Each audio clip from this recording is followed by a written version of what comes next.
Okay, hello and welcome to another episode of the Web Spotters podcast, episode 7.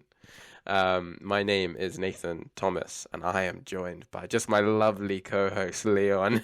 How How you you doing? doing? Yeah, you know what? It's been another week, and can you believe it? We're nearly at double digits now. Got Yeah, we're seven. only Yeah, three away. so pretty cool. What are we gonna do for the Big Ten? Uh, let Sprung that me on you think. now. Oh, thanks, man. I'm gonna In do. fact, go on. What were you gonna say? Go on, say. I was gonna say we should do Insomniac Spider-Man. Okay, I Because was thinking oh, different, but you're Yuri Lowenthal is involved. stupid. I was, Yeah, I know this guy. I was gonna say that. Yeah, you need to watch it, and it's not that long, For ish, kind of. reference, listeners, Leon's been trying to get me to watch Ben 10 for a long time. I Every think you day would of really my life. like it. And you know, I probably would. Most things Leon recommends to me, I do enjoy. But I'm just Exactly. gonna be difficult. Thanks for that, man. Yeah. Yeah, okay. Shit, man, let's do it. All right, Okay, cool. where do you start with Ben 10? You start with the first show. Oh, okay, They are chronological, so it's right. easy as. It's always fun jumping into a new universe, because like with when you introduce people into Star Wars, or you guys introduce me to like Avatar: The Last Airbender and whatnot, it's just like it's a whole new universe, and there's a whole bunch of lore and stuff. Yeah. It's crazy. Yeah. And Ben 10 does have a fair amount of that as well. So yeah, Right. Yeah. it's I very mean, cool. I didn't. What did it used to play on on TV? What Cartoon channel? Network. Right. You see, I didn't really watch Cartoon Network as a kid. I watched it religiously. I And could then one tell. day I just didn't have it anymore. And Oh, right. I could never find out why. I went to its usual place and it's just not there. And asked my parents, where'd it go? And they're like, I don't know. They cut that shit out, man. Couldn't tell you what happened. So I had to then move to Nickelodeon. But that was right around the age where it was probably a good time to move to Nickelodeon anyway. So it just Yeah. kind of just worked out. I was a But like a so Disney XD kid. I liked watching a lot of Phineas and Ferb. I went crazy for Slug Terror. I the talk hell every is few that? months I talk to you about Slug Terror and you have the same reaction. I still to this day don't know what this is. You Yeah, never elaborate. You're just like, oh, Slug Terror, it's so good. And I'm like, imagine what? And you're like, anyway. Nathan knows what it is, but of course he does. No, so Slug Terror is like imagine Pokemon, but like more high energy. So Eli Shane, yeah, the main character, he goes underneath there's the regular world, but like down below, there's this whole other like universe where people shoot these like slug creatures out of guns, and once they reach a certain speed, they transform, and that's how they like fight. So that's basically like your Pokemon. And you go around Slug Terror and you collect all the slugs, and they all do different things. So, like, he's got like the fire slug, which is really rare. And then there's like, like a really muscly one, like a bomb one. It was really cool premise. Granted, it was Right. just Pokemon, but I saw Slug Terror first. So, You said when they shoot them out of guns, and then when they reach a certain speed, then they transform. yeah. So when they're normal, like, them wow. When they're like animals, they're like Pokemon, and then when you like shoot them out of this special blaster, they transform into like a larger version of themselves. It's like they like evolve basically, and then when they slow down, they go back to slug form. Right. It was a popular show, and like that was the first like type of storytelling. You know how like you watched Avatar as a kid, and like Yeah. yeah, I watched Slug Terror as a kid, and I really liked it. Okay. Yeah. All right.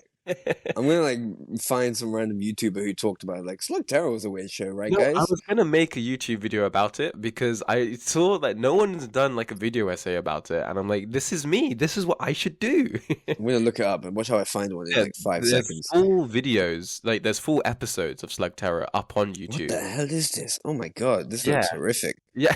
The animation is it's a bit. I'm not gonna lie to you, mate. Someone did a video on Slug Terror already 2 years ago. Jordan That's Fringe. the It's only always Jordan Fringe.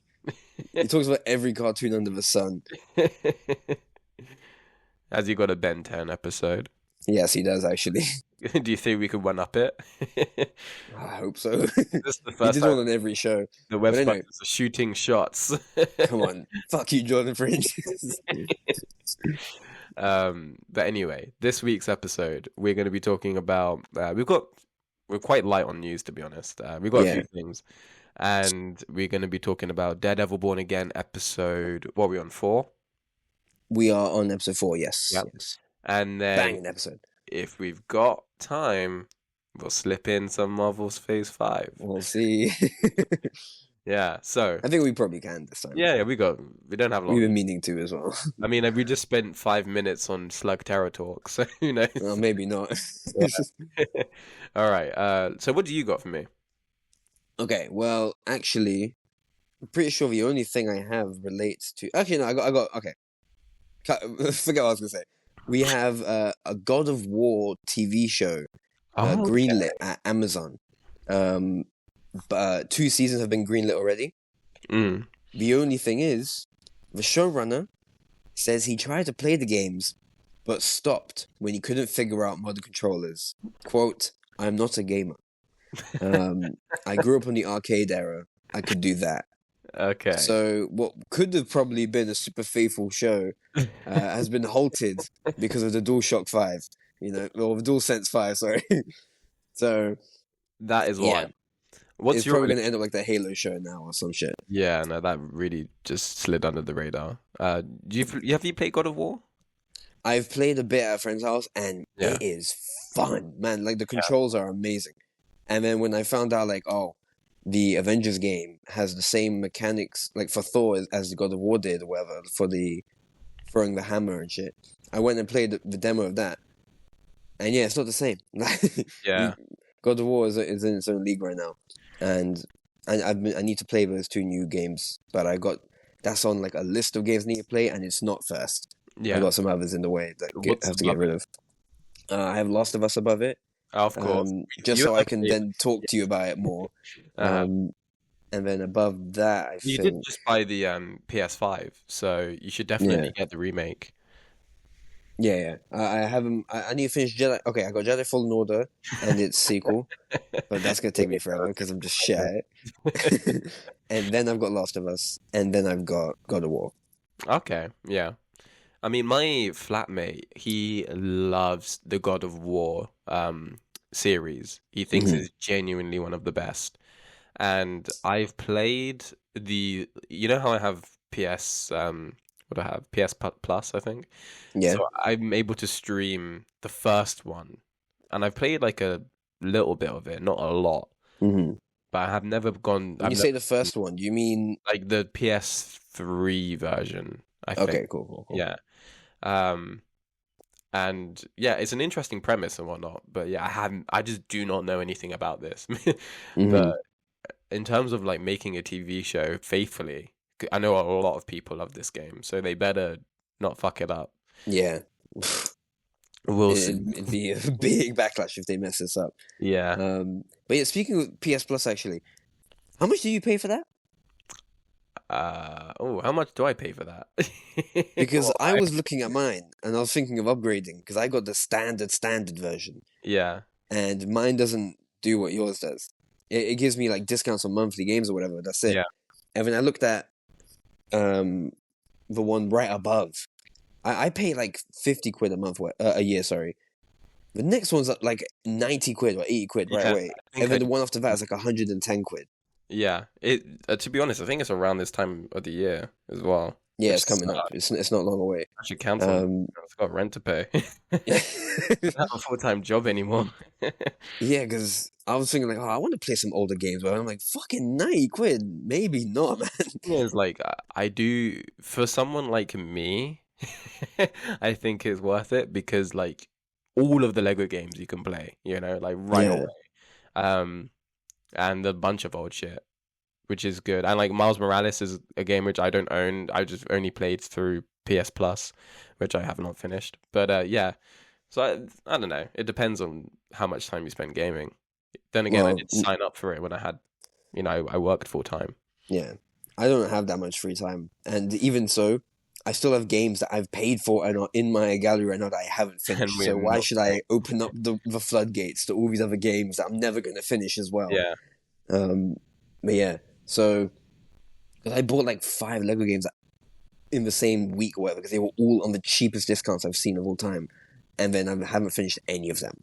Yeah. No, it's And that was like 2 years ago. and plus like I don't know what happened, but listeners, Leon and I have just we're bad at like Lego games now. We're Like just bad at all games that require yeah. any level of problem solving. The thing is like Apparently, we grew up on this shit. yeah, Like we met up recently and we were playing the Lego what was it Lego Marvel Superheroes 2. yes. Yeah. And we were doing like a Guardians of the Galaxy mission.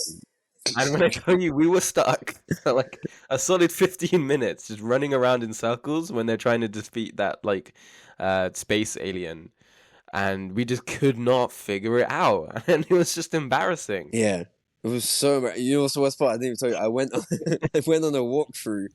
Like I watched someone play it, and they finished it in like 5 minutes. Man, it's like way faster than us. They knew exactly what they were doing with the same instructions, same everything. It was just embarrassing. And he It's, was playing by himself as well. He wasn't with a friend. There was um, 2 of us, and we couldn't figure it out faster than that. something which upsets me is that like Lego Skywalker Saga is a game which I left work early to go and buy. And I was so excited. You and I sat down, we're ready to go. The whole like opening thrall thing comes on, and we were like cheering at the screen. And Leon and I just never finished that game. Like, We got up to Attack of the Clones, yeah, then stopped for months. months. Then we were like, no, we gotta play it again. Did Revenge of the Sith, and then we stopped again. Yeah, no, we didn't reach New Hope. No. But I'm really like disappointed with that one because like even in the Revenge of the Sith Anakin Obi-Wan fight, one of you play like this game is not built for co-op like at all At all. because one of you plays as like Anakin and the next one plays as R2D2 Just doing some random shit. doing some side quest. I couldn't believe it. Same with like the Obi-Wan Grievous fight on Utapau. Like you play as like just a clone commando, and Obi-Wan Kenobi has the boss fight with Grievous. It's insane. There's nothing for the second player to do. So I You feel just sit really and watch, you know? yeah. Honestly, I just might as well have disconnected, bro. You did a lot of the time. You And did. also, You just like, I just prefer watching you play. the thing is, like a lot of the over the shoulder perspective as well really fucks me up Yeah, on the split split screen's screen. really bad. Yeah, it's not it. Yeah, I don't know. I'm really upset because I was really fucking excited for that game. But yeah, anyway, what else you got? So yeah, I got the God of War thing, and then I have. Well, actually, this is your one. You sent it to me, but it's Marie Williams Yeah, Ironheart show. We got a summary, and we got some nice details about the suit is all like her first suit at least. She got a couple suits in this show apparently. Her yeah, first one is all practical. It's a full practical suit. He said the Marvel Television's Brad Winderbaum confirmed during a recent interview there's a full practical suit. It doesn't obviously do all the crazy things that the suit does, but we used a lot of techniques that go all the way back to the first Iron Man film, where we actually had a practical suit on set. And it's great. And he talks about how it's great for the CG artists to use as a reference as well for when yeah, they need to do other stuff. So yeah. And we have seen set photos of that suit years back by this point. This show has taken ages to come out. yeah. That's Um, true. Hopefully they've got it right at yeah. least. And a big reason to why the first Iron Man movie still looks amazing is because of that practical suit and the Yeah. fact that it was filmed on film. You could put that movie on now and it's so good. It Yeah, looks the difference between any shot of Iron Man in Avengers and any shot of him in Iron Man 3, which is like, that's just a year apart, but that's yeah, when, I mean, and even in Iron Man 3, they had the practical suit occasionally, but like, not as often as Avengers. yeah, And then when you get to Age of Ultron, you can essentially forget about it. Like, because yeah. Robert Downey Jr. was like, I'm just wearing, I'll wear the torso piece and the helmet, and that's it. And then in Civil War, he's like, I'm not even wearing the helmet. So most of the time, they just had him have it off. Yeah. The thing is, like, my favorite Iron Man suit is the Mark 45 in Age of Ultron. I love that shade of red. It's got a hexagon shaped arc reactor, beautiful. And we do not see enough of it, and they definitely didn't build. They definitely didn't build Yeah, a that lot. shit was CG, Yeah, top to bottom. I know. Yeah, but shit, man. What can you do? So it's very good that they're going back to a, a full practical Iron Man suit. Yeah, because We need the one in to Wakanda Forever didn't look that great because it was all That CG. was bad, wasn't it? It's a good thing that movie's amazing because otherwise I would have been upset. It's a great movie overall, except for And like the that Predator battle on the suits, boat.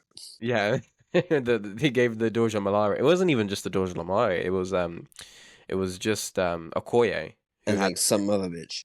And they yeah. got these like what are they called? Like Valkyrie suits or some shit? Like I don't fucking know. I don't remember. Great movie though. Great movie. Overall amazing movie. It's just Uh, that. yeah, just that one thing. But we But yeah, do great have movie. a Cool. synopsis as well. All right, lay it Um on me.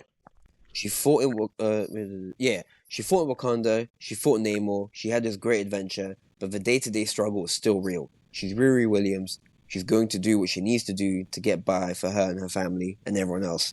And it does lead her down some roads. She returns to her hometown of Chicago. There, she discovers secrets that bring technology and magic into conflict, leading her on an exciting and dangerous adventure. Oh, So this actually lines up with that the like sounds cool. the leak synopsis we got again like 2 years ago. Whenever those set photos, before the set photos even came out, actually, we've always known the show would be apparently about technology versus magic, Yeah. and apparently, Mephisto's in it. But I mean, this was we get around the that in time of everything. the Yeah. the WandaVision fallout where everyone was coping and wanted Mephisto and everything. And Yeah. this leaker, if he's lying, he probably just was like, everyone wants to know what They're gonna Mephisto's eat coming. this shit up. They're gonna love this. There you Yeah.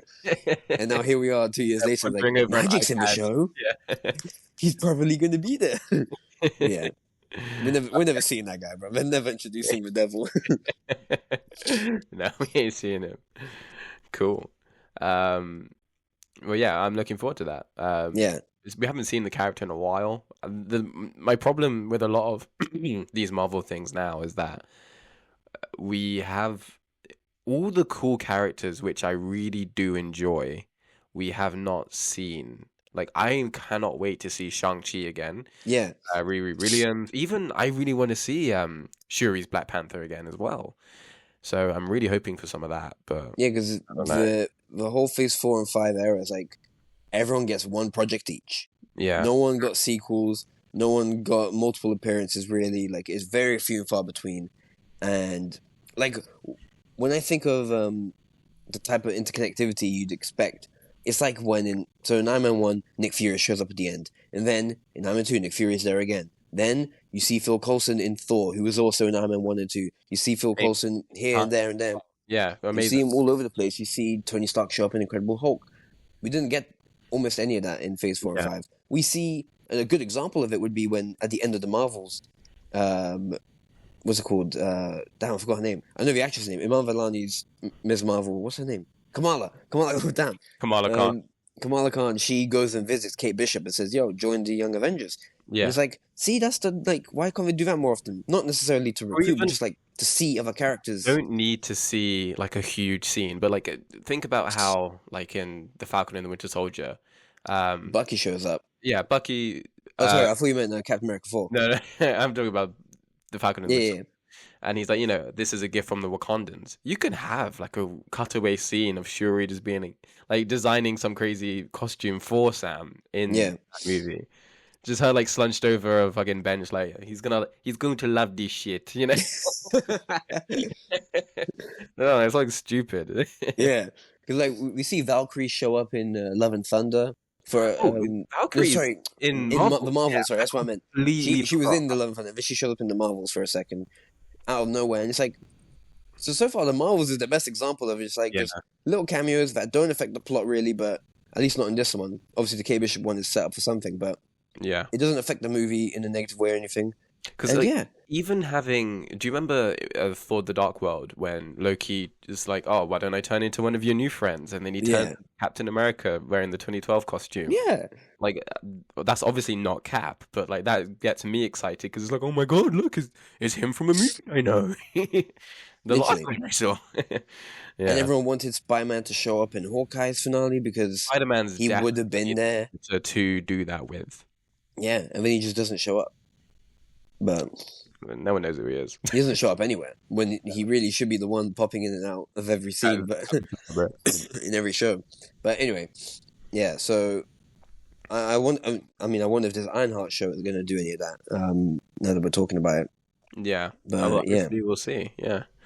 but yeah, it is an issue that because Phase 4 and 5 did too much of introducing new characters that we just didn't get to repeat any of the new ones or the old ones. Yeah, I mean, still waiting to see Moon Knight again. Yeah, I don't know. There's a lot. I want to see Echo again. Yeah, like He could show up in at least Daredevil. Echo, she's one of his exceptions. She showed up in Hawkeye, then she showed up in Echo, and now she's getting references in Daredevil Born Again. Yeah. But Okay, well, maybe they do have a plan. we'll see. I don't Yeah. know.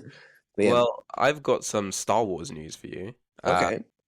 Star Wars, it's been a while since I've heard anything cooking, but what I've heard is that the Mandalorian and Grogu movie has actually got the smallest budget of any of the Star Wars shows recent projects. So what's it says? Let me bring this up. Less than the shows Yeah, so the Mandalorian and Grogu's project budget was only 166.4 million. only. Only, yeah. As a result, it has the most modest budget of any Disney's era Star Wars movie. Oh, movie. Okay. Yeah. The cheapest of those before now was Rogue One, a Star Wars story with 200 million. Um, while Damn, Star Wars: The Last Jedi cost reportedly 317 million. So what do you think about that? a third is crazy. Yeah. Um, I mean, okay. Star Wars Rogue One looked amazing. See, here's the I thing: used to all say- the Disney era Star Wars movies, all of them look good. The shows is where you get into questionable shit, but the movies themselves, I have no issue other than like nitpicks on like the color grading of Last Jedi or Yeah. whatever compared to Force Awakens, which is a lot more vibrant. Not the point. Force Awakens, Last Jedi, and from what I've seen of Rise of Skywalker, they all look like good movies, like blockbuster Oh, movies. yeah, they look like Star Wars. Yeah, and Rogue One looked good as well, and Solo looked dark, but it still looked, like a I, movie. I really Unlike enjoyed where, Solo. The aesthetic is quite good. I know people complain that it's really dark, but I mean, I yeah, don't find it. but now The almost city was blue for a long time, so that's true. You didn't really care. yeah, You was dark blue, um, they're all and dark then blue. it actually reminds me because now a lot of people complain about that nowadays. Every show, every time there's a nighttime scene, it's too dark to see anything. Solo was like the first time I heard people complain about things like that. Now it's just the norm. Yeah, Anytime you see nighttime, it's just black and you can't see shit.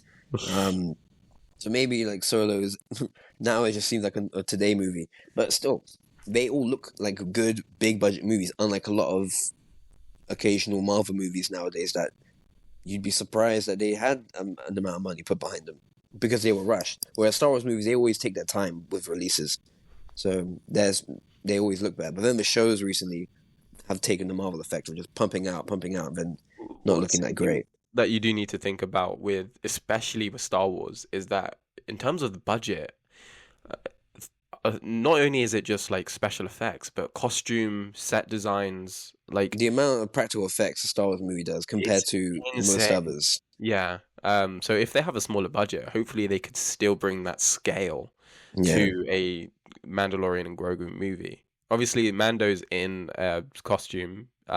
He doesn't take his helmet off anyway. And Grogu is a puppet for most of it anyway. But I'm talking about like just extras. Because like I'm someone who's a really big fan of all those behind the scenes featurettes from the mm, prequels. Even Disney Plus has a few up on there, and yeah, there's a lot to think about when when it comes to the budget of these movies. So hopefully they can do something. Yeah, maybe I would hope that this budget doesn't hold them back too much. Yeah. But yeah, I wasn't the biggest fan of the Mandalorian season 3 ending. So I heard season 3 in general was disappointing from I was listeners. really excited for it at the start of the year, and then yeah, I was so done by the end, which upsets me because season 2 is some of the best Star Wars I've seen. So the fact that they dropped the ball so bad, hopefully they can get me excited again with this new movie. Yeah, I mean, we're gonna be like hesitant. If the trailer is gonna come out, it's gonna have some sick music in it. It's gonna I'm have some gonna sick be like, shots, and we're gonna be like, woo! "Oh, this is gonna be the best movie of all time." It's Star Wars. I just think it's silly that they're calling it Mandalorian and Grogu. Like that's just Yeah. I don't know. They're trying the Deadpool Wolverine thing, but it's like Well, whatever. speaking of Pedro Pascal, I've got some Last of Us news. Okay. So, for one, there was the new poster that was released. Oh, People are going crazy. People do not respect that shit at all. I think it's fine. Eddie doesn't look too young, so it's okay. it's the one that Bella Ramsey like trying to recreate the game poster, right? Yeah. Yeah. I just feel like she does not look intimidating at all. And No, yeah, it's she ain't just killing any scars, bro. She ain't killing any bloaters and no nah, clickers. He's pulling it up, yeah. Is it? yeah, I want to look at it again. The thing is, like, on the case of the game, it looks really cool on that, and it doesn't really translate well, but I don't really care. It's only a poster, and also I don't, like that poster on the game is reversible, and I actually have it on the one where Eddie's in the woods, Mhm. which is also a poster in my room. I Yeah, have a I'm seeing healthy, it now. yeah, I have a healthy obsession with this game.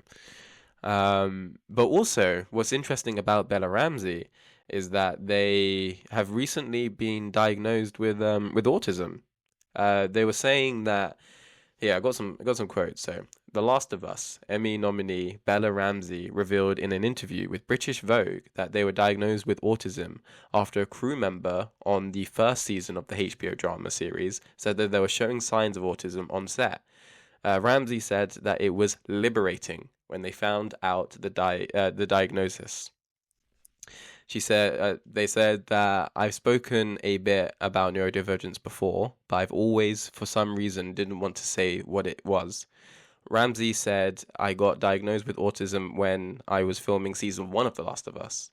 According to Ramsey, a member of the crew with a autistic daughter assumed Ramsey had it too, which prompted them to eventually seek out a formal wow, I can never say that word.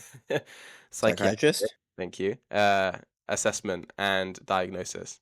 Ramsey described feeling like a weirdo and a loner, admitting autism was something they had always wondered about.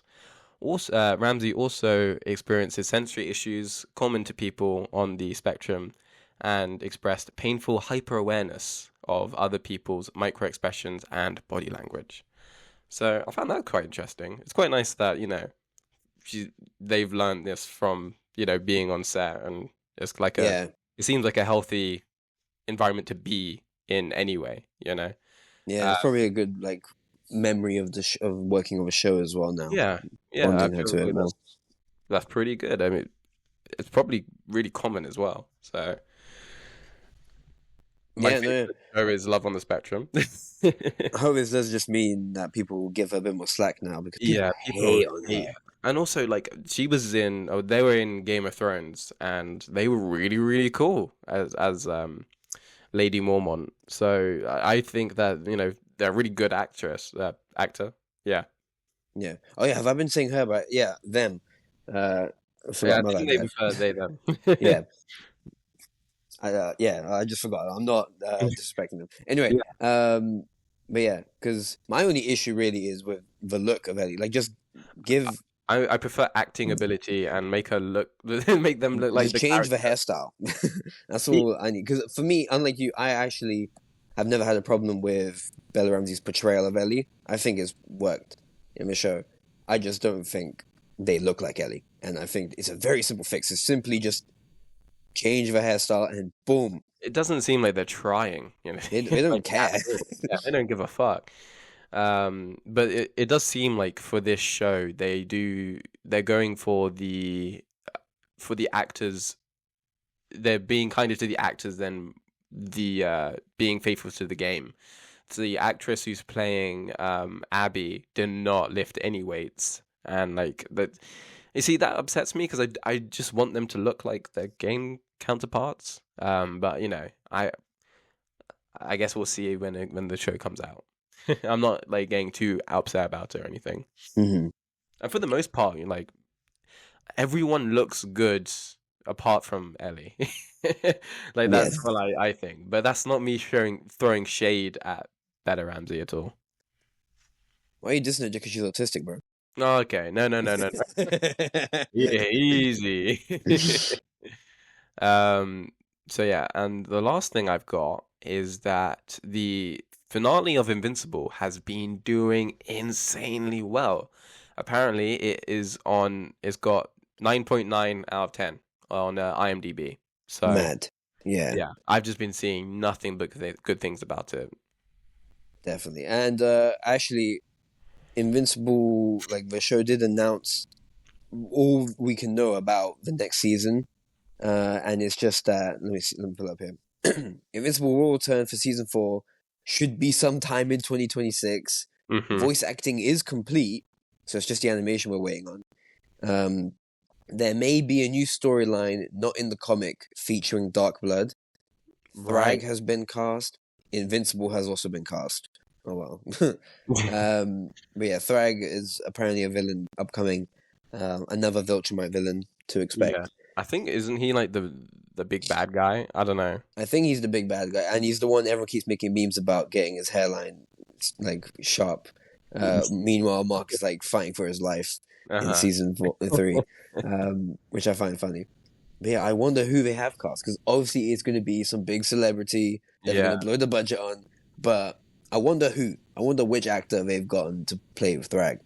Because most of the celebrity voice actors here, they actually do a good job. It's not just some random guy they get How to do you play. feel about celebrities voice acting and not because you know like I like voice actors to voice act. Do you think If they that can that's a voice big act, then I part? don't mind. Like Yeah, no, no one cares about Angstrom Levy being voiced by Sterling. What's his name? Oh shit! I'm I Put it want to up. say Sterling Brown. Angstrom, voice actor. Oh, I hope you know which Angstrom I'm talking about. No, yeah, Sterling K. Brown. Okay, I was right. I was just missing the middle name. Um, yeah, he's a big celebrity. Like, and he always guest stars in the show for an episode, or whatever. Yeah, And, like, he was in Brooklyn Nine-Nine in that one he was in that in great the best episode. episode, Yeah, The was it called Box. the box? Yeah, Yeah, I my love it. favorite episode of the show. Yeah, And yeah, he always just pops in something, and you know it's gonna be a good project because he only shows up in good stuff. yeah, Uh, he was in Black Panther, the first one, as yeah. He was. Killmonger's dad. Yeah, he got killed. Yeah, he was murked. Uh, and then yeah, he's in this show, and you cannot complain about his voice acting in this show. He's a great voice actor. Same with Stephen Yeun as Invincible, Oh, he's J.K. great in Simmons everything. Yeah, as I did Omni-Man. see Stephen Young in. I watched Mickey 17 the other day, and he was really good in that. He played Oh a yeah, really the new Robert Pattinson oh, movie. yeah. It was pretty good. All right, I need to Go watch it. watch it. Yeah.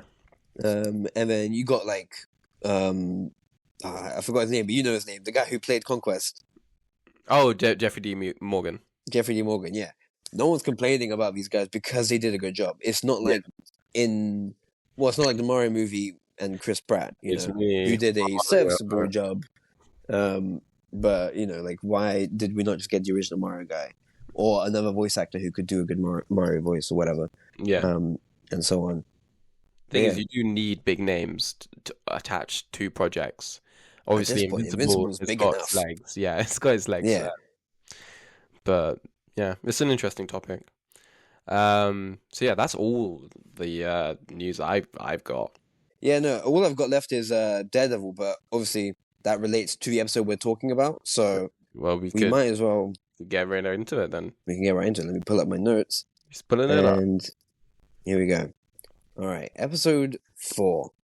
Man, What an episode, Leon. This might be my favorite one yet. I think so. I because think it is.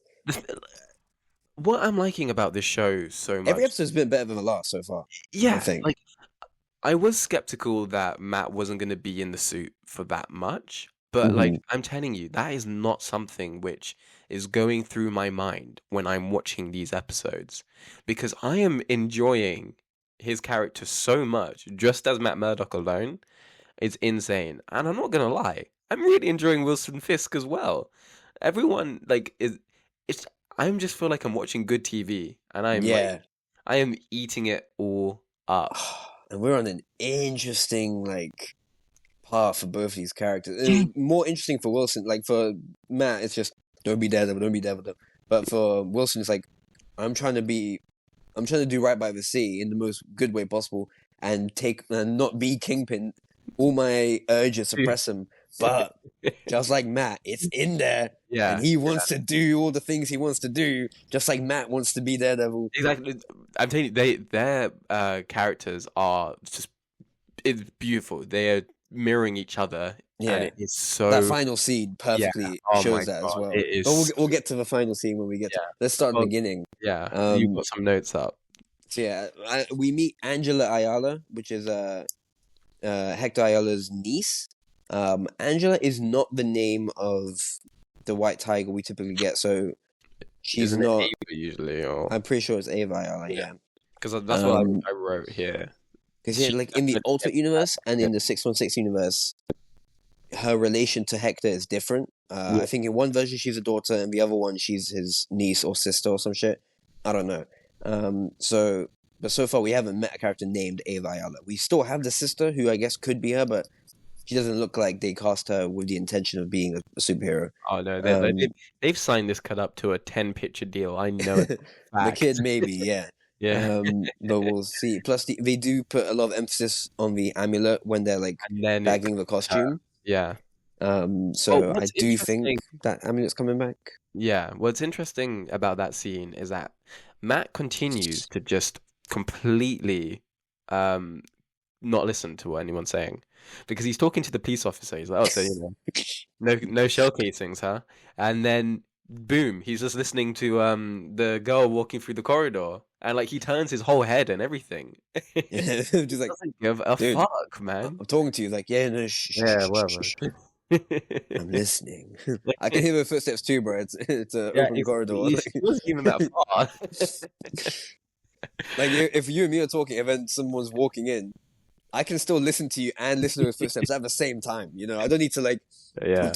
block you out. The whole world goes dark, and all I'm hearing is the footsteps. You I know, find it funny. someone with He enhanced senses, yet he can only listen to one thing at a time. he keeps doing it to people like straight in your face as well. But yeah, and then we get a great scene of him like explaining to her, like, you know, sometimes the world isn't fair, but at the same time, he's gonna do it. He's gonna make sure Yeah. they find Hector's killer. He's gonna do right by him, because obviously he feels guilty that And he exposed his identity, and therefore he's kind of the reason he got shot. but also like I feel like there's a part of him which feels like he could be doing more as Daredevil as well. That's the big, message behind that. And it's just nice to see. I really enjoy every time Matt Murdock interacts with a child. In What? Defenders, no, it's just something because I see Matt as this really flawed person. I don't agree with everything that he does, but I know he's trying his best. And like in terms of, Matt's a really religious person, and children are, innocent and whatever because Bibles. Bible, bro. And yeah, every time like a child is brought into Matt's life is very this is very interesting because like in the first season of Defenders, I'm pretty sure his like introduction in that show is him in the being a lawyer for a like disabled kid. And I don't know, it's just something really nice about him talking to young people. I really Yeah. like that. And it makes me want to see him interact with Spider-Man more, or younger heroes. Yeah, I'd love to see what kind of interaction they would have, because like we get a sneak of that in Friendly Neighborhood Spider-Man, Yeah. but obviously But it's a then again, different that's type of very Peter than the one we've got Spider-Man. now. Yeah. Because this is going to be a Peter probably in a dark place of his life because, Yeah. no one knows who the fuck he is. And, Yeah. they have met before, but he doesn't remember that. Yeah. Or like he remembers he talked to someone, but he doesn't remember who that was. Yeah. Um, So but it's yeah. pretty cool. And then we got our first look at Muse, who is Yes. apparently a major villain this season. And the only teasers of this character we've gotten so far is we've seen them like their paintings, their murals around the city occasionally. But they Yes. don't bring a lot of attention to them. They just It's in the put them on background screen and that's it. in this episode. Outside of the club, you can see the painting. It says Muse on it on the wall, Yeah. which is pretty crazy. I really enjoy that the character design looks really homemade and rushed. The way it that looks just like the comic as Riddler, well. yeah, you know how the Riddler picture outfit is in the Batman. Yeah. Yeah, I really like it.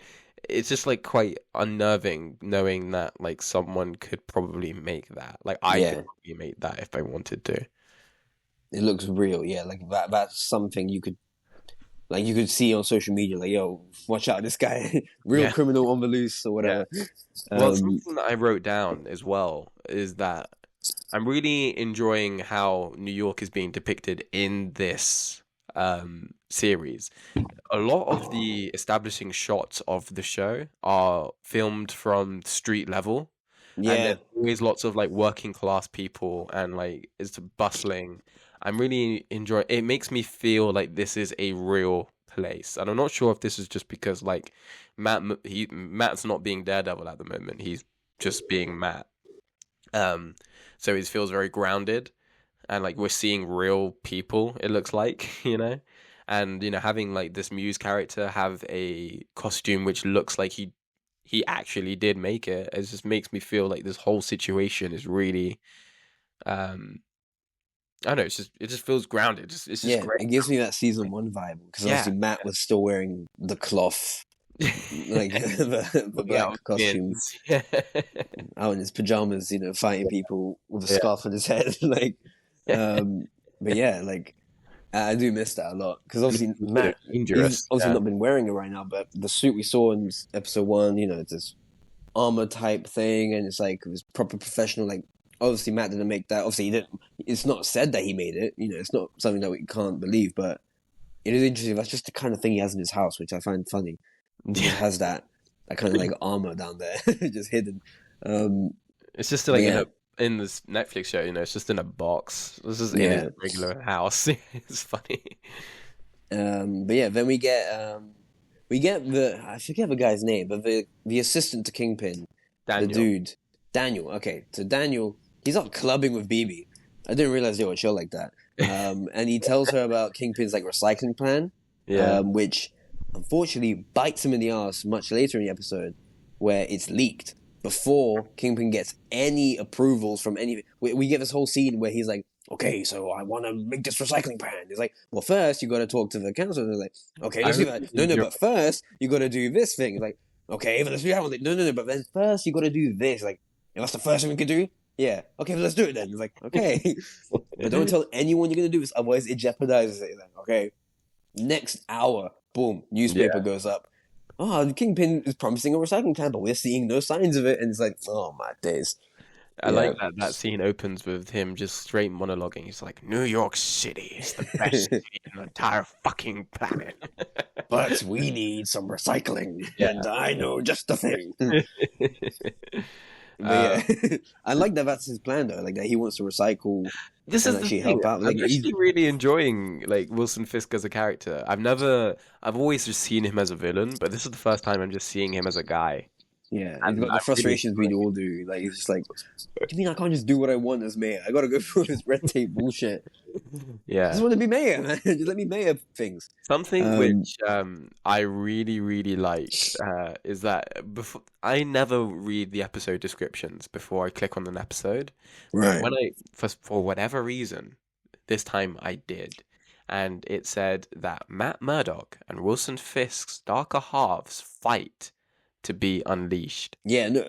And weirdly enough, I also read this episode's one, and I don't read the others. Like, yeah, exactly. I just forget to. I'd like to, but I see the episode and I click on it right away. This time I was preparing something, whatever, and I had time to read it, and I'm like, huh, interesting.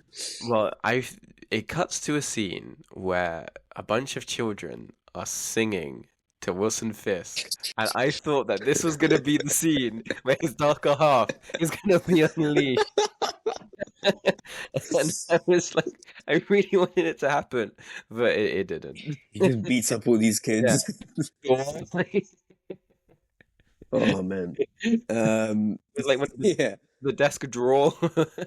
Speaking of Kingpin, we get more of the therapy sessions with him and Vanessa, Yeah, and we find out, man, Vanessa and Adam, they fucked. yeah. They went to town on each other. He has magic hands, man, apparently. Um, And yeah, it's just like, You better be worried when your girl says someone else has magic hands. it's interesting. I was waiting for them to bring up, because they talk about how, like, he was gone, and that's why he was gone so long with no communication. She ended up cheating on him because she thought it was over. And I feel like that would have been a good time to mention the blip had Yeah. he blipped, for example, like, or if she blipped and he's like, well, I remained faithful to you when I thought you were dead for 5 years. Yeah. Or the other way around, like, or when you thought I was dead for 5 years, you didn't do anything, or did you? You know, now I'm questioning if you cheated on me twice. Well, you fucked, yeah. So either they both blipped together, or neither of them blipped. Or the show didn't think about it, because no one in Marvel thinks about the blip anymore. Really, every scene, I just waiting for it to be dropped, and no one has mentioned anything. Yeah, but world building that is brought up here that I like is scrolls are common knowledge. I have that And written down, yeah. The guy, this Interesting. guy's like robbed some, like he stole some cereal or whatever. So Leroy, And he's like is trying to think of how to get out. the coolest fucking character. Like, there's only 2 interactions with Leroy and Matt, and both of them are just insanely well written. I like that Matt goes to, he goes to pick Leroy up, and black people will clown on you for anything, bruh. He's like, talk about injustice over here. It's Oh man, he's like, man, I'm here to help you, and you're taking the piss out of me. And there's this part where he's like, "Hello, can you see?" And like And he's like, yeah, rapping, I'm gonna go see what I can do.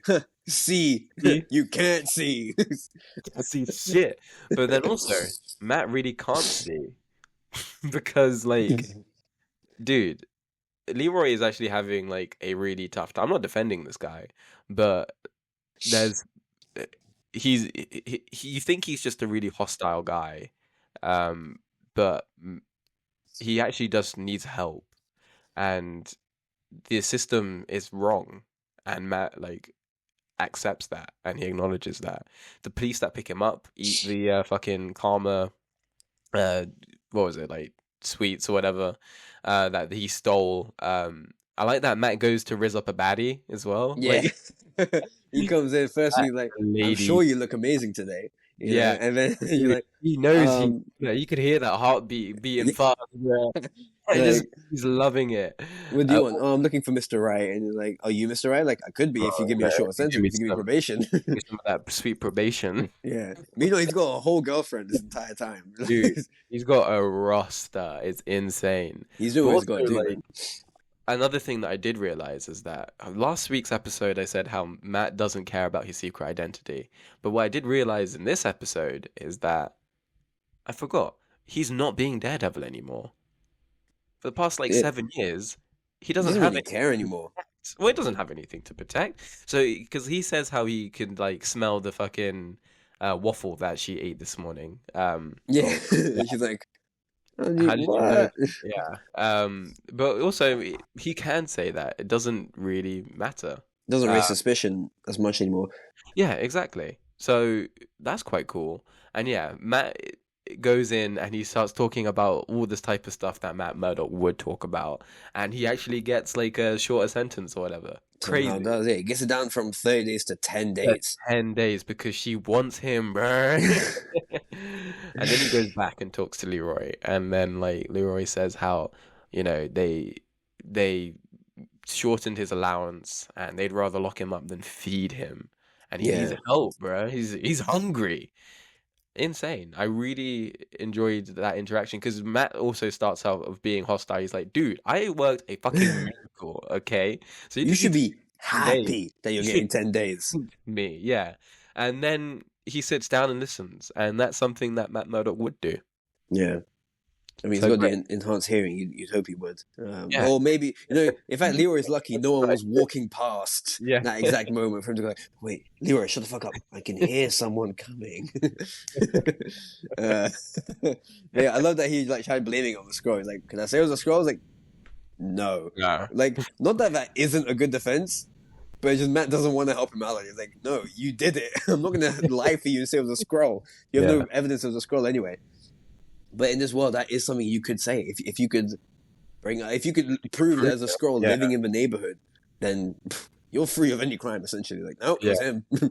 I like that a lot. Also, Matt's voice is like so smooth, and Always has been. yeah, especially when he's just, I don't know, I was just smiling, just listening to this guy just talk about law, what's right and wrong, not risen up baddies. Ah, man, look at him go. Or even better is when his interaction with Officer Powell. Oh. They see each other again, and Powell, obviously, like, Matt accuses him essentially of being involved in Hector's death. Yeah. Powell says he didn't, and Matt listens to his heartbeat, and he He's can. like, hey, pal, shut up. I'm trying to hear your heartbeat. Yeah, stop talking. Okay, you're telling the truth. Fine. One of you guys did it. And then Powell like goes like, yeah, Oh. I'll tell people that you it was an alarm. 3, 2, 1. I'll tell people that you like you were fighting us or whatever, stopping the police from thinking Assaulting like a police officer in an active investigation. that's what he said. And just last episode Matt said like, yeah, you could say that, but you were trying to chase down one of my witnesses, so I don't know why he would bring that point up again when he knows again he was in the wrong there. And then also he was like, also my more excitable colleagues might want to deal with you. He's like, yeah, you'll have to bring a few more than last time. I was like, oh! And he just looked at me, grinned and everything. He's like, I could beat your fucking ass even though I'm blind. I'll let you think about that one. I'll let you think how that's possible. That's also another thing that he does say at the start of the interaction. He's like, I know you can't see this badge because you're fucking blind. Why even a bully a blind guy, man? It's fucking crazy. Everyone in New York is just too desensitized to this type of shit. Yeah, bro. This doesn't happen in real life, man. Well, I hope not, anyway. But yeah, then we got... See, my favorite line in Daredevil Season 2 is in the first episode, and Matt slightly bumps into some, like, sassy black woman, and then she just yells, hey, asshole! She just can't see the big-ass fucking stick he's got in his hand, and the red glasses that no one else wears ever. Yeah. But yeah, I love that. Now we're on the scene with the kids singing. And, he's sitting there listening to whoever, and his face is like, he doesn't give a fuck. And then they finish. He gets up, he starts clapping. That's already become a meme. And then, like, and we got one more song. He's like, no. That's, we're good. I can, bye. Just dips.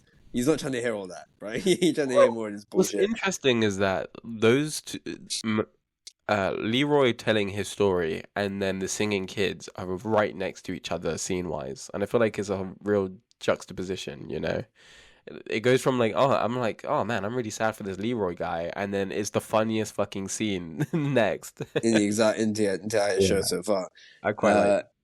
And I love that song haunts him as well. It chases him when he goes to his next like press conference or whatever. He's like the Latvian version of "We Built This City." So he's like, and so I was thinking the song again. I was thinking that he was gonna snap, and it didn't happen. He's doing really well for himself. Like, based on regular human standards, but by Kingpin standards, he's doing really well with his temper. Echo really did heal his heart or something. Apparently, yeah. But yeah, and then we get to see Matt as Detective Daredevil now. He goes in and he finds that bullet casing because, like you said, he does realize he could be doing more. Even though he doesn't have to be Daredevil, he could be doing something now. He finds that bullet, even though he can't really bring that to the police because then how is he going to explain how he found it? Oh, I heard it, Not a great case. But he finds the bullet and he has the Punisher logo on it. And he goes off and finds Frank Castle. Somehow. I don't know how he just knows where he's chilling. This is what I was going to say. I think that Matt probably keeps tabs on people that could come back to bite him in the ass. Yeah. Obviously, as after Foggy died because of Bullseye, I think that he does keep an eye out on where everyone is, Yeah. vigilantes especially. I feel like So that's yeah, something he would know. for sure. And also, like, He he's should still know got as well. Daredevil stuff anyway, so yeah.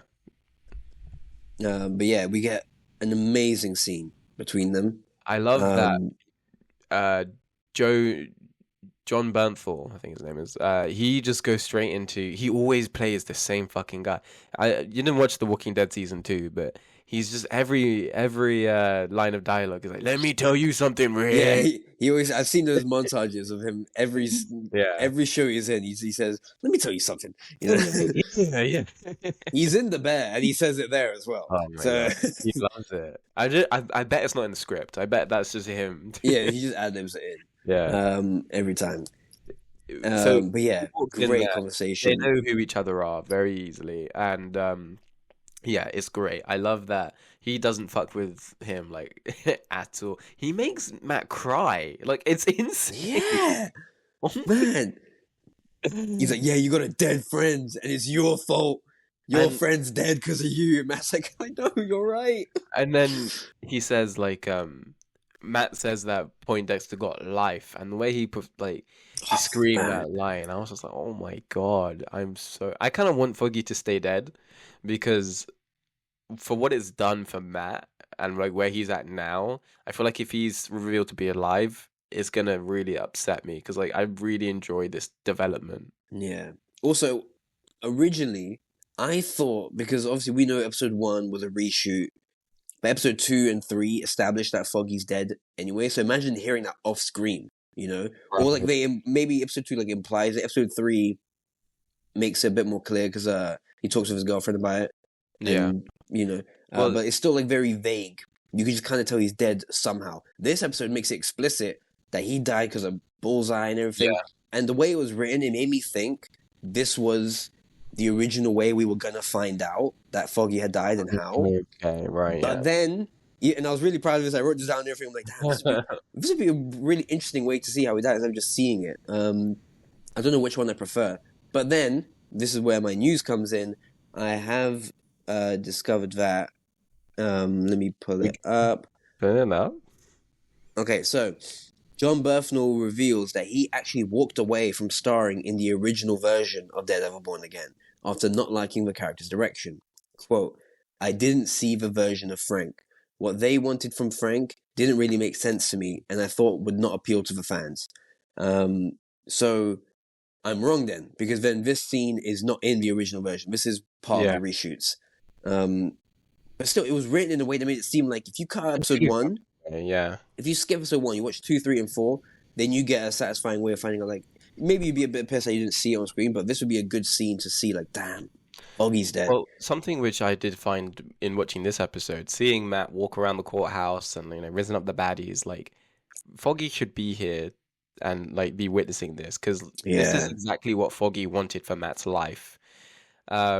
Just them being lawyers, just sticking up for the people who are down on their luck. Because And he it's not hated him saying being that Daredevil. yeah, he fucking hated that shit. He didn't fuck with that at all. And like for Matt, it seems that it's really healing for him to not be Daredevil. And what's interesting is that when Punisher starts, saying a whole bunch of shit and riling him up, Matt punches him, and then he says, "I apologize to you." Yeah. He's And very it's like sorry about it. he's Because so he doesn't sorry. want to let that Doesn't out. wanna- Yeah, and I really like that a lot. Of course he would. He's trying to be a really good guy. But at the same time, then you go back to Officer Palsy, and he was like, yeah, you're going to have to bring a few more guys. Like, he was proud to, like, say, like, yeah, I can beat your fucking ass because He I'm likes fucking Daredevil. So, like, there is obviously a part of him that loves it. But in this scene, he's constantly being reminded of Foggy because fucking Punisher won't let him forget it. So now he feels that remorse Yeah. and that guilt. But also about this episode, we hear that it's actually...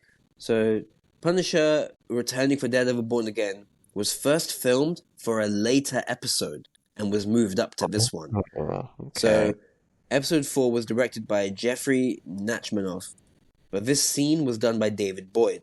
And he says, I shot a few parts just of Charlie that had to be added in just to change the words, but you'll never know which ones they are. It was only after we had done the things together that the producers realized, oh, you know what? That scene should happen all the way back here. So I wonder when this episode was meant to this scene was meant to take place then. Yeah, I don't know.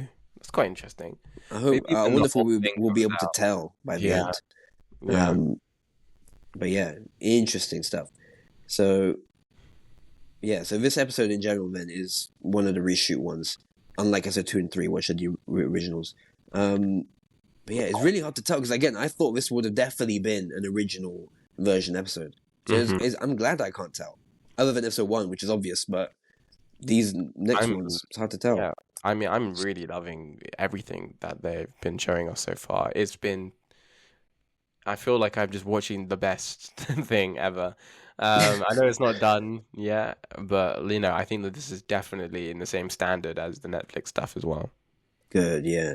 And then so yeah, we get that whole thing.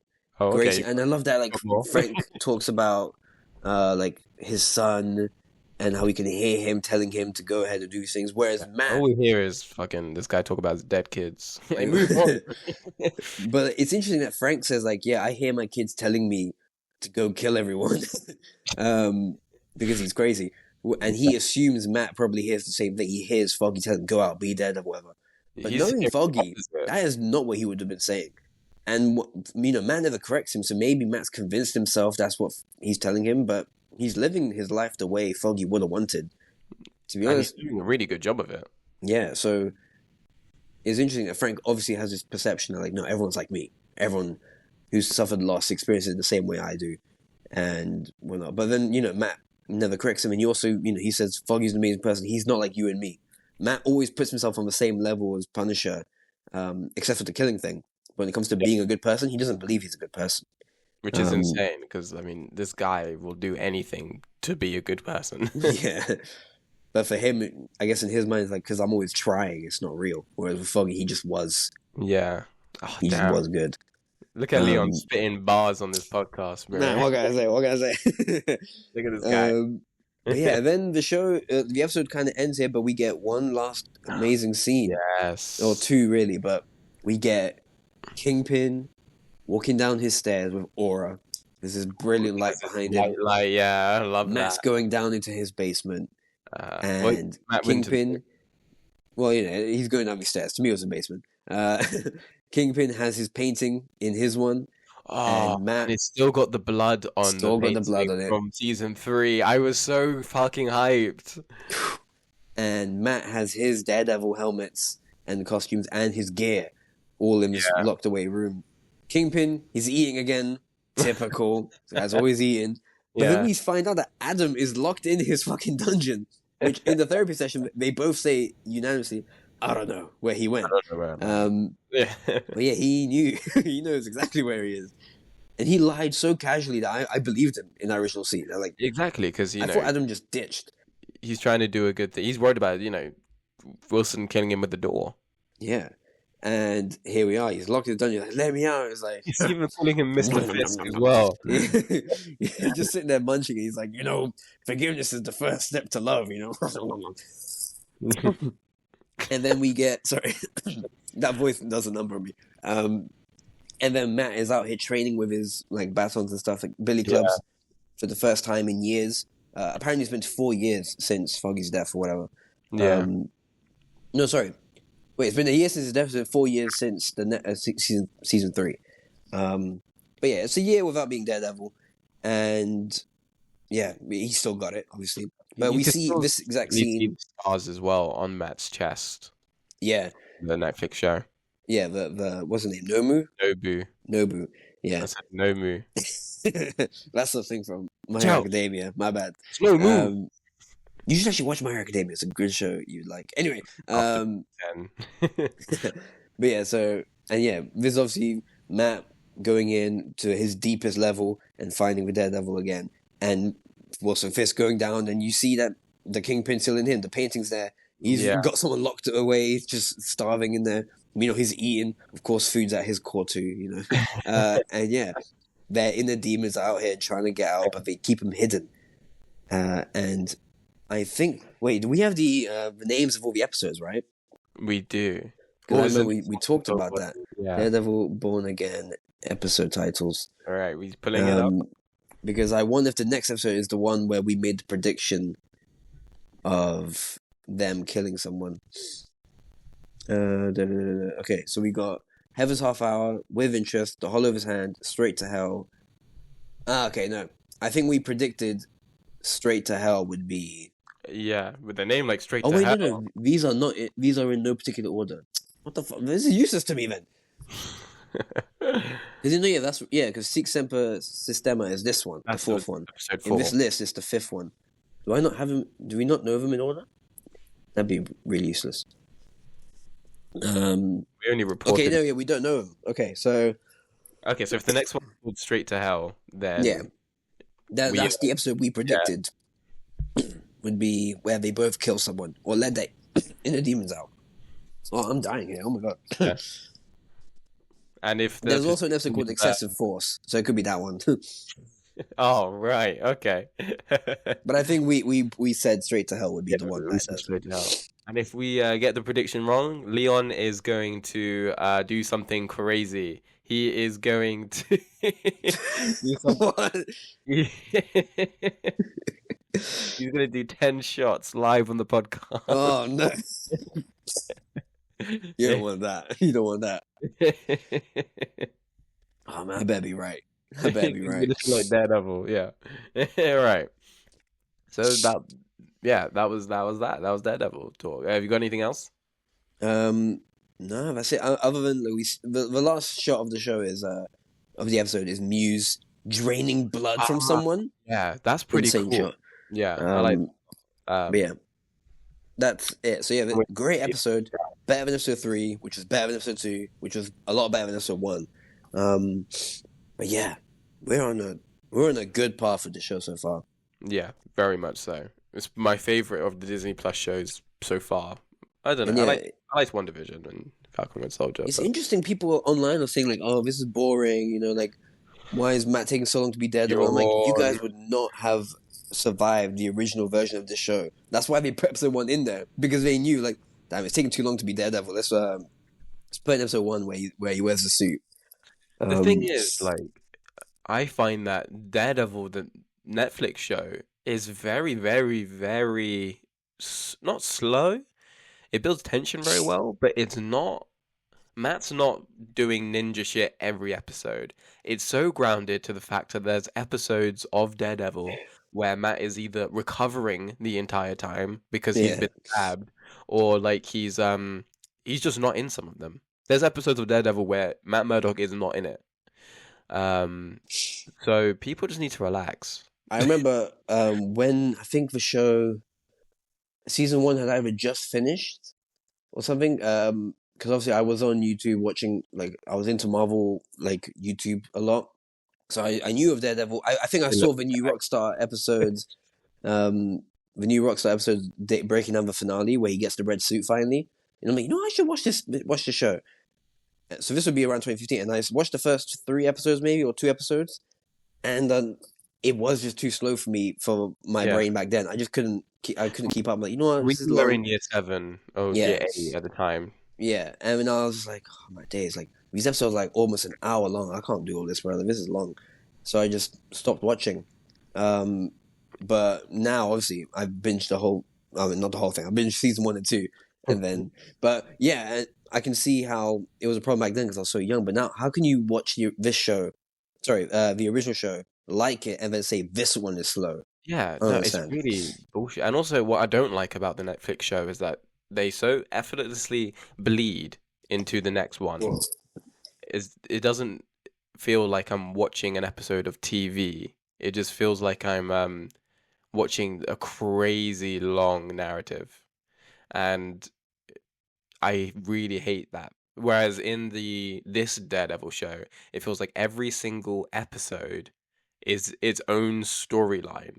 The way that Breaking Bad feels like every single episode is its own episode, and it also contributes to an overarching plot and narrative. That's good TV. Every episode of Game of Thrones feels like its own episode, and then it's also building towards something. Whereas Daredevil feels like a 13 long hour movie, and I don't like that. Whereas this Disney Plus show does seem to be feeling more episodic. Yeah. And I think it is working for this one. Yeah, it makes it Yeah. more. Because you gotta wait a week for each episode. If it came out all at once, like Netflix would do, then it's fine. That it feels like because like with Stranger Things, the episodes are not very episodic. Yeah, It's not really. definitely I something do you like. have to binge. Yeah, definitely. That's a really good point about Stranger Things. Because I do like that in Stranger Things, all the characters are proactive in their own way, and there's so many different storylines coexisting, but it does feel like it's just one long thing, a Stranger Thing. All right, buddy, we're long enough. But yeah, so I think that's all we've got for Daredevil. Yeah, I mean, so we are an hour and 11 in. Uh, we could do some phase 5 I or think we have time for Phase 5. yeah, fuck it, let's do All right, it. let's do it. Cool. So let me pull up the. Long anticipated phase 5 video. It's only taken us what, 4 episodes? Man, whoops, my bad. So phase Um, 5 starts with Ant-Man and the Wasp. No, Ant-Man 4. No, 3. Quantumania. what is wrong with you? Oh my god. Clearly, Uh, we have not prepared for this enough. okay, so for reference, we watched most. You're also wrong, by the way. We start with Guardians of the Galaxy Holiday Special. Uh... Carry on. Okay, so we watched most of Phase 5 in preparation for this video. Yeah. Granted, now that was like 2 weeks ago. So let's see how well I remember stuff. The So, thing is, Guardians of the Galaxy early- Holiday Special. Yeah, take it away. Yeah, I remember. Okay, so when I watched this, back when it came out, we were wondering how would it be canon? Would this be important? And it does get referenced in Volume 3, and so it is canon. Is it important? No, you don't have to watch I've it only seen it once when it came out, and I don't remember because it. the only thing you get from it is that Mantis and Star-Lord are like siblings, and she reveals it to him. To be fair, that's something you could have clocked by watching Volume 2 anyway. And, you know, in Volume 3, yeah, they call each other brother and sister without, like, Hey, making a deal of it. Because, like, you just got to assume that you've watched the Holiday Special. If you haven't, and you watch Volume 3 and you call each other brother and sister, you're not going to be like, wait, what? That's weird. You're going to go like, Yeah. oh, yeah, because of ego. And, yeah, okay, cool. And that's it. You just put it together in your head. Like, that's just like, it's time has passed, and they've clocked their siblings treat each other As like long it. as they haven't done anything weird like Kiss. We're looking Yeah. at you, Empire Strikes Back. But yeah, it is still a fun time. It's got that pantomime feeling that like I get from the Doctor Who Christmas specials. It's the same kind of fun energy. You're just there to have a good time. Doesn't really matter what's going on. And it's like kind of like tongue in cheek in a way about itself. And yeah, the characters are written funny. Drax is hilarious as Drax always. is so funny, but we'll get to more of that later. Yeah, on Volume 3 especially. But yeah, this Holiday Special, it's just a nice time. You just watch it. I love that all the jokes Drax and Mantis make about how much they hate actors. In fact, everyone in this thing hates actors except Chris. Not Chris, Yeah. fucking Quill, Peter. But yeah, because like, you're just an actor. And they just want to vomit all the time. And then Nebula finally is an actor, and like, hate actors. They all just hate them. But yeah, Holiday Special, it's a nice time. It's cool. Yeah, no, it's a fun time. Yeah. But then you get to the Right. real start of Yeah. Phase 5. Okay, here we go. Ant-Man and the Wasp, Quantumania. Yes, The third one, Nathan. the third one. Um, For whatever fucking reason, I have always said it's Ant-Man 4. And I don't know why. Because it's not. it's definitely not. Yeah. I don't know where I'm I can spawning barely in. tell you about the second one. I couldn't Yeah, make up a third one for you. I have That doesn't exist. One too. and a half Ant-Man movies in me. But okay, so also listeners, spoilers now for all of these Marvel for all these Marvel properties, just spoiler. Also, this movie came out a while ago. Go watch Ant-Man because you know what? It's a fun movie. I think Yeah. it's so weird. We are probably the only defenders of this movie out there. I will die on this ant hill. I swear. It is a fun Yeah, like it's a fun time. I don't know how Yeah, people can leave this experience and go, "What a shit movie! Fuck yeah. that movie! I hate this movie." So the opening of the movie. Okay, so one, I fucking love Paul Rudd. I think that he's such a fun actor, and their whole the Lang and Van Dyne fucking family dynamic is so good. I said Van Dyne, like Pym. The whole family dynamic is great. You have Scott pick up his daughter Cassie, which is really good. I really like Cassie and the fact that she's been in all of these movies, and I'm glad that she's not a child in this one as well. If they took a child to the quantum realm, that could have been like a bit of an annoying situation, because you know Oh how yeah, Paul Rudd was always doing a weird movie with a bunch of kids. I literally just saw one like of the them. Ghostbusters. Yeah, well, like yeah, whatever. But fucking, that is the most fucking hilarious joke in the car, because Scott is actually loving life post Endgame. He's Yeah, written a book. It was like looking out for the little guys. He's throwing winks at there. He's doing public readings. It's fantastic. And on the after they picked up his daughter, they're driving home. He has his audiobook playing, which is hilarious. It's like if I listen to my own podcast like in my spare time. It's so funny. it's so And funny, and yeah, it's the and weirdest excerpt from the yeah, book as it's well. It's like like the Hulk turned me to a baby, and all I baby. could think Am about I was, "Am I the Hulk's baby?" am I It's like- and Raccoon didn't know his name. Like, it's just so funny. If he just turned to him like, "Dad, are you serious?" And he's like, anyway, and he just I'm moves not on. gonna lie. Like in terms of watching Marvel's Phase 5, there's been a few jokes in this phase where I have actually laughed out loud, and that never happens. But that was one of them. I was Yeah, cracking up. He thought he was the Hulk's baby. so good. But yeah, Um, and I mean, yeah, yeah, the beginning of this movie is like everyone's life's going great. yeah, Ha- exactly. what's it called? Scott and Hope, they're like celebrities now. Yeah, they, She's running Pym Industries by herself essentially, and yeah. she's doing great. He's doing Hank great. Pym with his new wife or old wife, and he's having a really great time with it. And yeah, I and like. also I know I made this whole point the first time we recorded this about how We both wrote this down, and yeah, like we both love this really niche thing that their family does.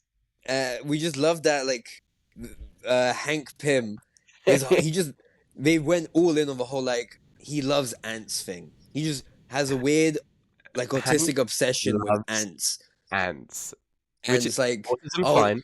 Cassie, I could have broke you out with ants, you know? Like, I would have. why? You didn't need to do all that. They just bailed her out like normal. It's like, oh, I would have done it with ants, you know? Like, And then later he's got the whole ant farm that becomes the super yeah, ants to fight Kang. He's like, yeah, I got ants. And they're all behind him like an and he's just endgame aura moment. farming. It's just so cool. Like, on your left, and all these ants come by. It's insane. I'm It's telling you. crazy. Fucking, this is a man who loves ants so much that this is his number one identity. He's They Ant-Man. even, I forget the context, but like later on, he says something and they're like, why? He's like, I don't know. I love ants. Like, that's his Yes, answer to everything. man, and I respect that so much. For reference, like I am an animal person. Like I do animal-based course, whatever, and like I get it, you know. If that's your whole personality, you go for it, man. He loves ants, and there's Just so loves many them. different types, and like this is just a weird thing that their family does, and Yeah. I really appreciate it. They all have this weird shrinking shit going on, and They could expand this technology to work on all bugs. They could do it so whatever. He's like, no. no. I Ants. only like ants. I barely gave you wings, Janet. That's because you begged for them. And like, And then you called yourself the wasp? That hurt me to my core because ants fly too, Janet. You know, you could have just been Ant I Girl, don't want to but show you you just the had to go wallpapers against I me. had. This is a whole conversation that I'm imagining, but I'd love to like believe is real. Yeah, it's so good. Yeah, and yeah, the thing is, Michael Douglas doesn't have a lot to do in this movie, so it's even funnier. Like the only thing he brings to the table in this movie is ants, and Yeah. he commits and he In fact, does it it. reminds me in the second movie where like Scott's like, "Oh, she's got wings and blasters. I guess you know technology for me." It's like, No, I did. Then why can't I? And he doesn't say that, but like now the answer really is just I You just just like want ants. an I want Ant-Man. you to be You just, Ant Man. I don't want you to be Wasp Man. You're Ant Man because you're following oh, my legacy, and I love yeah, ants. I fucking love it. But anyway, Yeah, moving from like in, a lot of people will hate that this is Hank's character now in the MCU, but for the sake, I like when love it. it's for the sake of comedy, I don't mind mischaracterization if it's funny. If Of course, it's not funny, then they shouldn't have done it. But also, Scott, like Hank's already been, he's not Ant Man anymore since the first movie. He's already been retired or whatever. So like we've at this seen point, him what are in you gonna the do with him? past. We've seen him in the past in Endgame, and you know what he was doing? He was just playing with them ants, man, and Typical. it makes sense. What I do like about this movie is that although it lacks the my favorite aspect of Ant-Man, which is, him being small on like an everyday item, Yeah, and or you see him on like the Captain America shield and whatnot, it's great. But in this movie, most of the bulk of it is spent in the quantum realm, and I really appreciate. I am someone who really loves the Star Wars prequel trilogy. I really love seeing just weird shit and seeing their day-to-day lives. Like, and a lot of those aspects are in this movie for me. Like the drink the ooze guy. Like, what's up with that? yeah. I You don't get the know. guy who shoots a Bring him. laser out of his face, And like the big robot dude. he just wants to have holes, and like I know it's weird, but I just really enjoy a bunch of this very strange quantum realm, It It's definitely felt like Star Wars. I fantastic. remember saying that in the cinema when we watched it together. I was like, "This reminds me of Star Wars," you know? Yeah, Because like they're just in a random like bar and there's aliens everywhere, and a lot of them are practical. Of course, Yeah. there's a bunch of CGI ones, but there's a lot of practical like That aliens guy's here, just like rough. you would see in Star Wars, like Yeah. in Force Awakens or something, where they did a similar scene to the New Cantina Hope scene. cantina, and yeah, you just got like random aliens all over the place, and All it's the really costume cool. designs look so fantastic. Janet wears a poncho, which I love. This guy loves Uh, ponchos, man. love ponchos. Yeah, I just think it's really, really. I everything in this movie is great. I think we should talk about the Kang in the room, Yeah. Leon. Mate, it's such a shame because in this movie he's amazing, man. He Kang, is it feels like you're really seeing something in terms every of scene with him, you're like, there is weight to yeah, this scene. exactly. It feels heavy watching any scene with Kang speaking.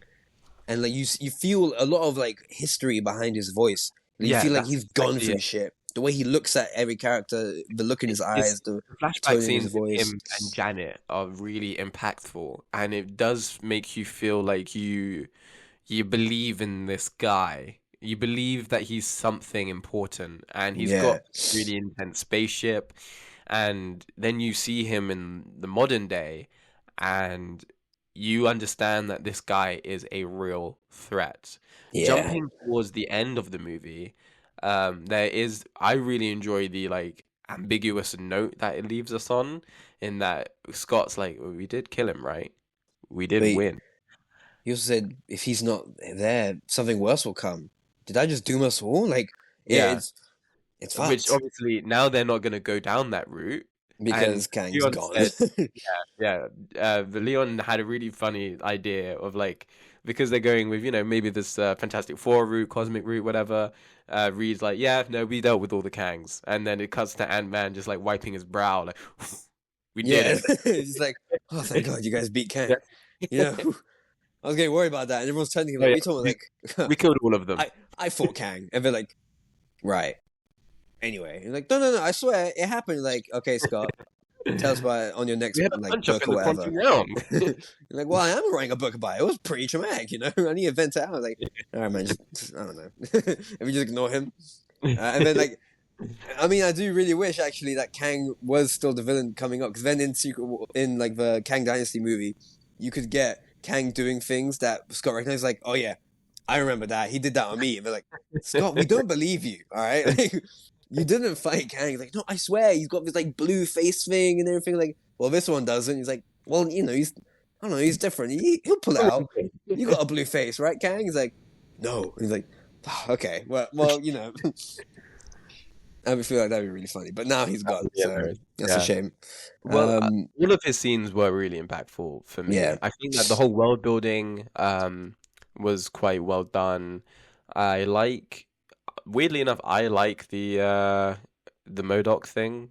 I know a lot of people aren't on board with that. People hate Murdoch. I love Murdoch, bro. I thought it was It's so hilarious. funny. I really love that as Darren Cross because obviously, I mean, that destroyed his body, and I love everyone's reaction to MODOK. It's probably what I like even more. That's the best Everyone who part. sees him, even people that don't like him, are just like, Jesus, like, Oh, what happened to you? Darren, I'm so sorry for you. Like, no, God, this is cool. I'm the I'm ultimate having the best weapon. time Like, of my life. really? You don't look like it. Man, you got little baby legs. He's like, hey, don't look at the baby legs. I'm cool as shit. I could kill anyone. I'm Hilarious. cool, okay? I swear. He's really coping. And it's He really even funny. his bare ass in this movie as well. Yeah, you see his fucking Murdoch butt.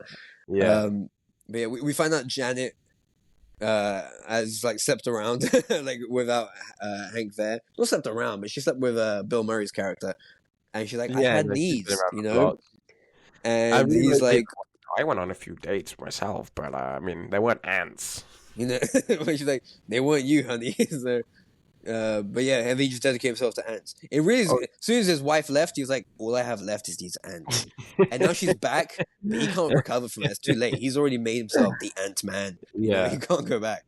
Well, I even like the weird ship design where he has to have like he has to put his hand in some like ooze to like Yeah, steer some the ship. Yeah, weird goopy shit.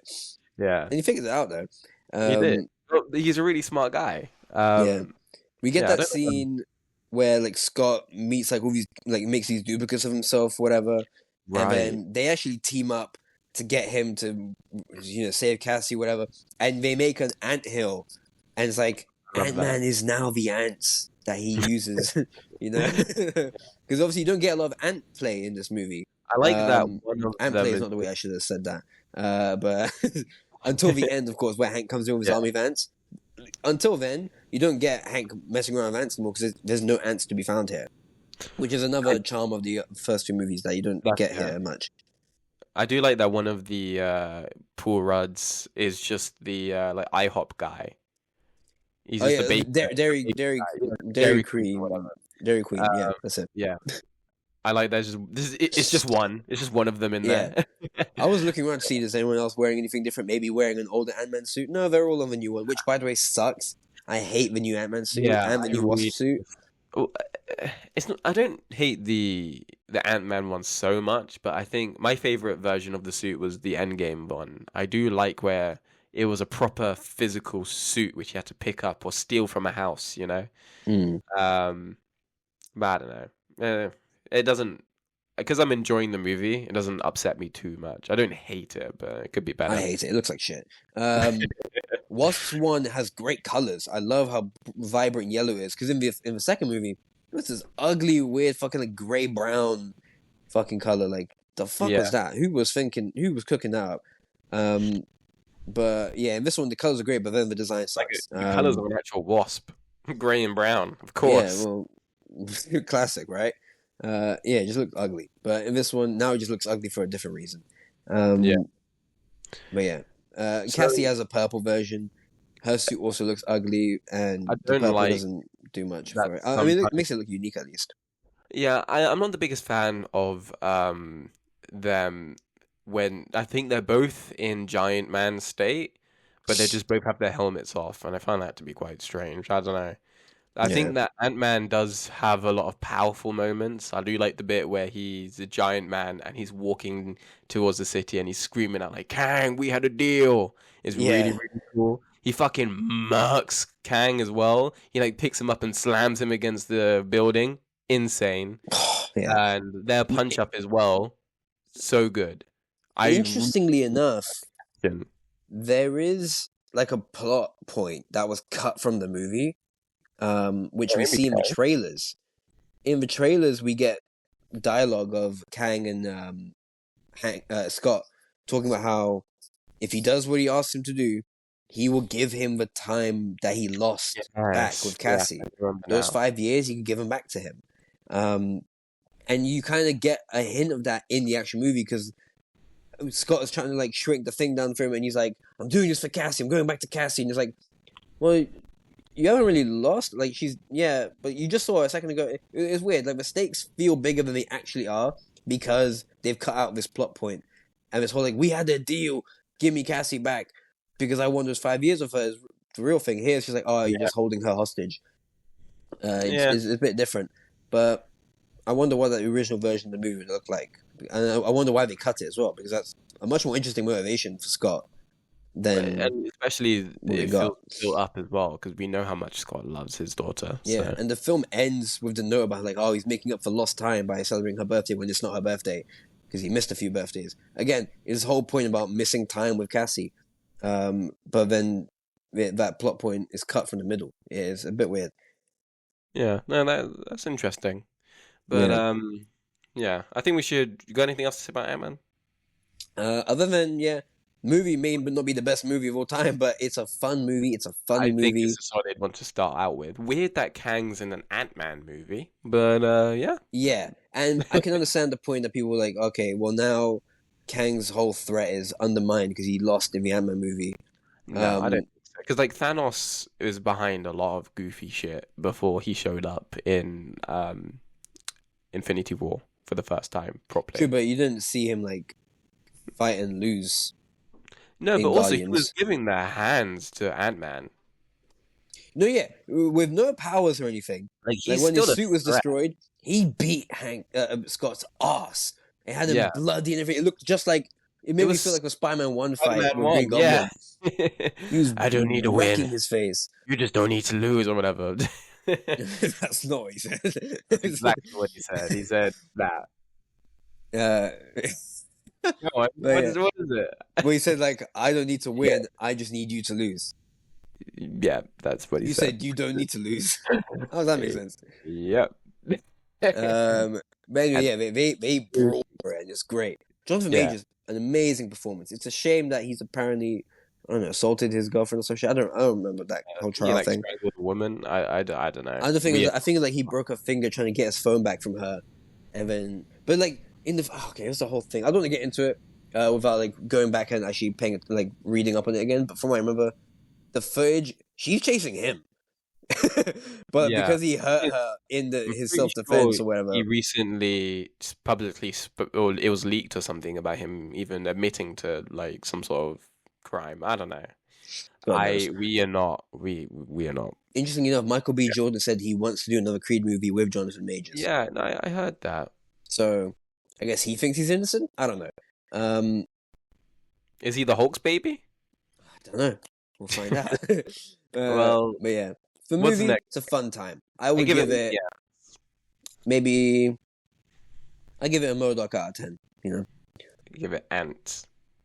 give it nice ants out of 10. No, yeah, realistically, I give it maybe like a 6. It's above average. It's a fun time. Yeah. I'm not gonna no, say it's great or anything, but you can't watch this and be angry. I don't think, unless you're like a big comic Ant-Man fan, in which case then yeah, maybe this wouldn't appeal to you. But I don't read the comics a lot. Like I've read like a comic or two at a time, but the only thing I'm annoyed about when it comes to adaptations and faithfulness is Spider-Man. That's just because I'm protective and I'm a baby. But with we everyone else, I watch we these with just does it work for the movie? And for yeah. me, this works for the movie.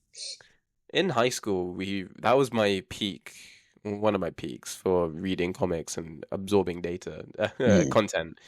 But now not so much. Although I recently went back to my old house, my London house, and I picked up Daredevil Born Again because do you remember like a year ago?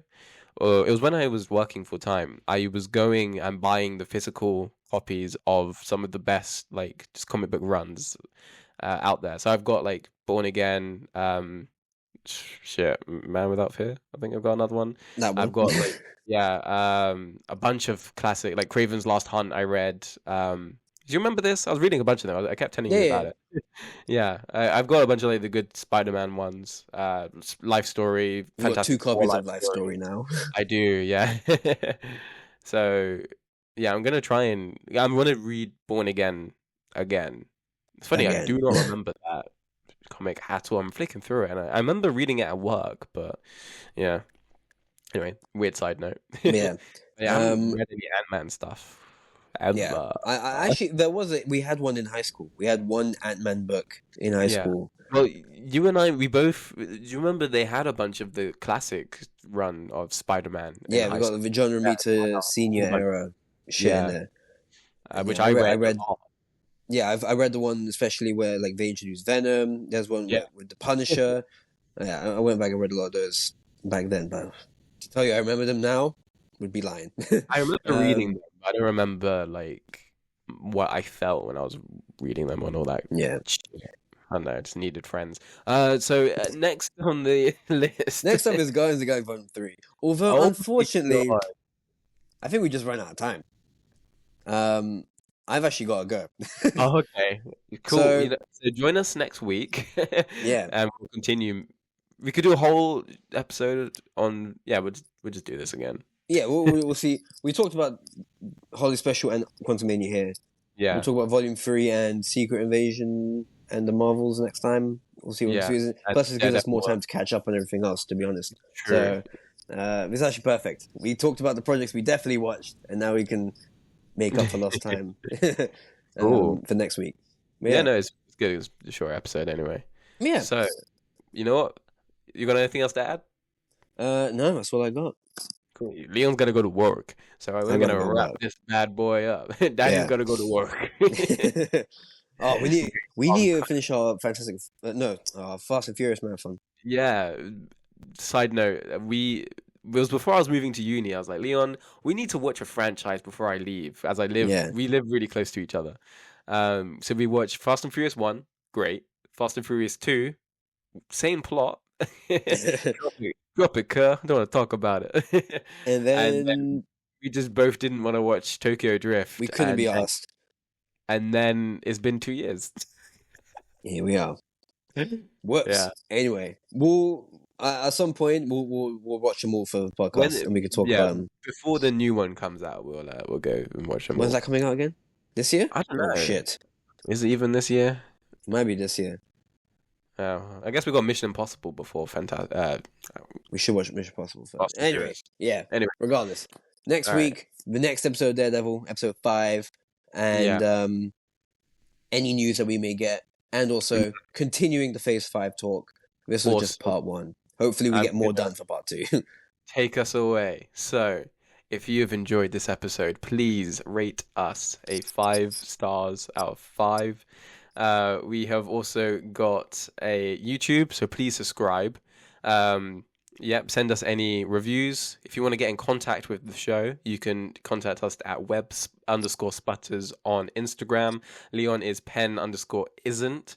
Also, we are very if you guys are musical and you want to send us a theme song for free, please do. Contact us at Instagram, and I actually will have a look at it. And yeah, join us for next week where we talk about those topics. Thanks for listening. Oh, also, I'm running a marathon. I'm running Brighton Marathon next month, April 6th. And I'm going to put the donation in the description as well. So if you're feeling generous, it's for WWF. So yeah, if you're a big spender, you can pop in a donation if you like. So yeah, thanks for listening, guys, and we'll see you in the next one.